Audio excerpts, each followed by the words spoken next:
Hi, grade sixes. Today we're going to be looking at a poem that's in your textbook on page 88. It's going to be a whale of a time. The poem is called Swallow Whale. You can see how there are two separate words, swallow and whale, joined together with a hyphen to make a new compound word swallow whale. It's a poem by a lady called Irma Chait, and it comes from this book that you see on the left. It's called Amber Vulture-Cox and Other Weird and Wonderful African Animals. It's rhymes by Irma Chait and illustrations by Tony Grogan.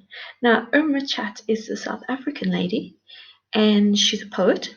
She likes to make up fun poems where she makes up weird and wonderful African animals. You can buy the book from Amazon, and I wanted to quickly read you the blurb that I got off the Amazon site, just so you have an idea of where the poem is coming from. Amber Vulture-Cox and Other Weird and Wonderful African Animals. Irma Chait, she's the poet, and Tony Grogan is the illustrator. Amber Vulture-Cox is a delightful book of verse for children and for the young at heart. The author's entertaining rhymes feature an array of unusual animals that have never been heard of before, and which are sure to become firm favorites. There are the zebrapedes, who get in line and kick their feet, as in a Broadway show, an octohorse, who gets all tied up in knots and is always black and blue, a biscuito, who doesn't know if he should buzz or hum, to name a few. What adds to the charm are the ingenious full colors illustrations by renowned illustrator Tony Grogan. Alright, so let's start the poem. The swallow whale has problems. There's a simple reason why. One part of him just wants to swim, the other parts to fly. In water, though he's huge and fat, he moves along with ease. But now and then he floats up top to catch the fresh sea breeze. Ah, what a lovely day, he sighs. I think I'll take a shower, and shoots water through his blowhole with amazing bursts of power.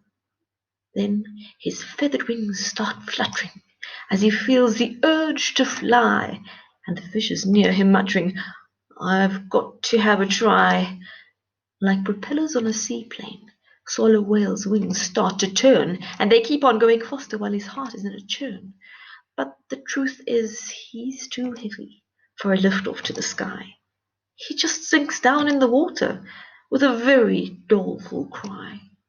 So it seems that swallow whale is just too big to be a bird, and to think that he could ever fly is totally absurd. Poor creature! Oh my goodness. Well, I know what a swallow looks like. It's a beautiful, beautiful bird. And I have an idea of what a whale looks like. But a swallow whale, that to me is a mystery. So I'd like you to think of what a swallow whale would look like. Let's look at the questions. The questions are on page 89. You don't need to copy them off the slides. You can look in your textbook. But I do quickly want to read through them to check that you know what they're asking and that you know the meaning of some of the words. Number one, is the creature in this poem real or not? So I want to know, is this a real, actual creature you could find in nature, or a fantasy or fantastical creature that's been made up? And why do you say so? Do you have any clues from your own general knowledge and from the poem to prove whether or not this creature is real or not? 2. In which ways are a whale and a swallow similar in terms of appearance and movements? Remember, similar means almost the same. So things they have in common. Right. Appearance is what something looks like. Its outer appearance. Movement is the way it moves, the speed, the distance, the... Alright. 3. Like swallows, whales migrate. Look up the meaning of the word migrate in a dictionary and write its definitions in your book. Remember to write the whole definition, including anything in brackets or italics, and if you don't have a paper dictionary or a book dictionary, you can look up the word online. And then B, they ask you to look up the meaning of the following words from the poem and write their definition in your book. And they are, oh, it hasn't come out on my slide.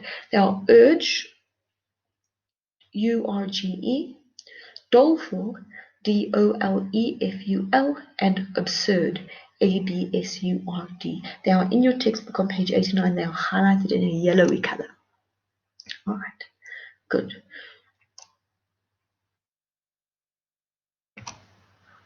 And number 4, often whales do give the impression that they long to fly. What do we call that whale behavior when they leap out of the water? I want to see how many of you have a good general knowledge. If not, you're welcome to ask an adult, or if you're allowed to look it up in an encyclopedia or look it up online. What do we call it when the whales leap out of the water? What do we call this kind of behavior? All right, good job. Now you're going to answer questions 1 to 4 on page 89 of your textbook. You can answer in full sentences and make sure that you are starting your sentences with capital, that your spelling is correct, and that you end with appropriate punctuation.